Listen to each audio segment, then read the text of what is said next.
Jaksa penuntut umum mendakwa terdakwa Neneng Nur Hasanah AMD dengan dakwaan sebagai berikut. Dianggap dibacakan.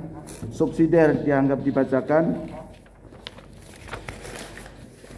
bahwa di awal pemeriksaan perkara ini kami selaku penasihat hukum terdakwa tidak melakukan keberatan atau mengajukan eksepsi atas dakwaan yang didakwakan oleh jaksa penuntut umum, karena pada saat kami menerima surat kuasa dari terdakwa, persidangan sudah digelar dan telah memasuki pemeriksaan saksi. Akan tetapi, kami selaku penasihat hukum terdakwa Neneng Nur Hasanah AMD tidak sepaham dengan dakwaan dimaksud dan menolaknya. Oleh karenanya, nota pembelaan yang kami ajukan adalah termasuk keberatan kami atas dakwaan jaksa penuntut umum yang telah dibacakan pada sidang terdahulu. Romawi 3 tentang surat tuntutan dan analisis surat tuntutan. Majelis Hakim yang mulia, saudara penuntut umum yang terhormat, saudara terdakwa yang kami hormati, pengunjung sidang yang berbahagia. Pada hari Rabu, tanggal 29 Desember 2021, jaksa penuntut umum telah membacakan tuntutannya yang menuntut terdakwa supaya Majelis Hakim tidak pidana korupsi pada Pengadilan Negeri Serang dianggap dibacakan.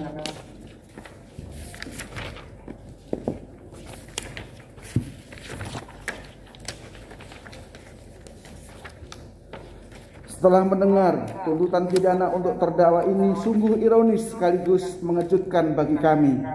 Tentu terlebih-lebih pada diri terdakwa yang harus dihadapkan pada tuntutan hukuman selama 8 tahun dan 6 bulan penjara, membayar denda sebesar 400 juta rupiah, subsidiar 4 bulan kurungan, dan harus membayar uang pengganti sebesar 4.457.387.636 rupiah, dengan ketentuan jika terdakwa tidak membayar uang pengganti dalam waktu paling lama 1 bulan setelah putusan pengadilan yang memperoleh kekuatan hukum yang tetap, maka harta benda terdakwa disita untuk dilelang, dan jika harta bendanya tidak mencukupi untuk membayar uang pengganti tersebut, maka terdakwa dipidana dengan pidana penjara 4 tahun dan 6 bulan.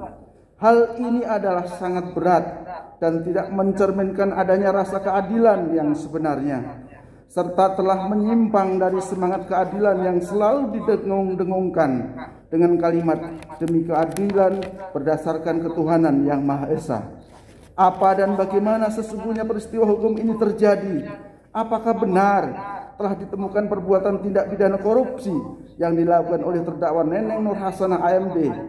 Karena faktanya terdakwa dalam menjalankan tugasnya selaku teller yang ditunjuk berdasarkan surat keputusan Direktur PD PK Ciumas nomor 880/Cap/76/PD.PK dan bertindak juga sebagai kabak umum berdasarkan SK pimpinan PD PK Ciumas nomor 822.2-11/11/09/PD.PK Ciumas tanggal 2 Februari 2009 telah melaksanakan pekerjaan sesuai dengan ketentuan dan arahan pimpinan. Saudara jaksa penuntut umum pada bagian tuntutannya telah mengetengahkan hal-hal yang memberatkan bahwa terdakwa Neneng Nur Hasanah yang seolah-olah telah melakukan perbuatan jahat dengan cara merubah administrasi tabungan nasabah untuk mengambil keuntungan dan memperkaya dirinya sehingga mengakibatkan perusahaan bangkrut karenanya. Apa yang diketengahkan oleh saudara jaksa penuntut umum pada pertimbangannya tentang hal-hal yang memberatkan, kami harus memberikan argumentasi hukum sesuai fakta-fakta yang terungkap dalam persidangan demi untuk menemukan kebenaran dan rasa keadilan bagi terdakwa Neneng Nur Hasanah AMD. Apakah benar terdakwa telah merugikan keuangan LKM Ciumas dengan cara merubah administrasi tabungan nasabah seperti apa yang saudara jaksa penuntut umum uraikan di dalam tuntutannya? Sepanjang pengamatan kami, keterangan yang terungkap dalam persidangan dan yang disampaikan oleh para saksi dan ahli tidak terungkap kalau terdakwa telah melakukan perbuatan jahat seperti apa yang dituntutkan oleh jaksa penuntut umum.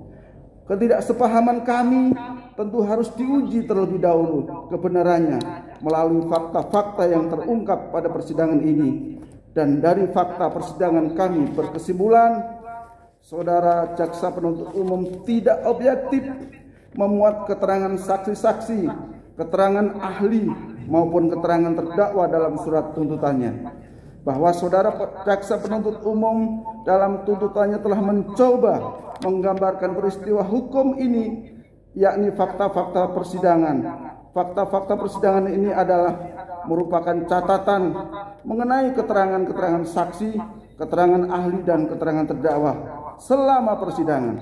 Sekalipun catatan yang resmi adalah yang dibuat oleh saudara panitera sidang ini, kami tidak hendak mempersoalkannya. Namun pada saat yang sama kami ingin menyampaikan bahwa selama sidang berjalan, kami telah melakukan recording dari keterangan-keterangan saksi-saksi, keterangan ahli dan keterangan terdakwa yang dibacakan oleh saudara jaksa penuntut umum dalam persidangan yang mulia ini. Pasal 185 KUHP ayat 1 KUHP menyebutkan, keterangan seorang saksi sebagai alat bukti ialah apa yang saksi nyatakan di sidang pengadilan.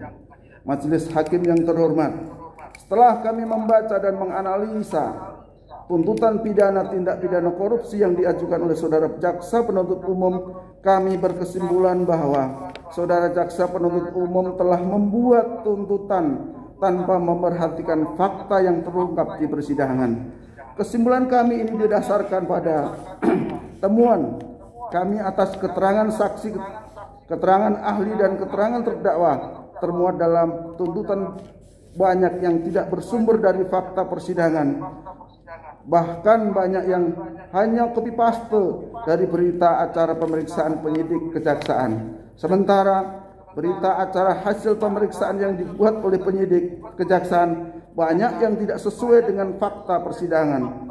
Seperti soal keterangan ahli yang diajukan oleh saudara jaksa penuntut umum yang pada saat persidangan tidak dapat memberikan keterangan secara gamblang yang berdasar pada keilmuan yang dibidangnya di muka persidangan perkara agung.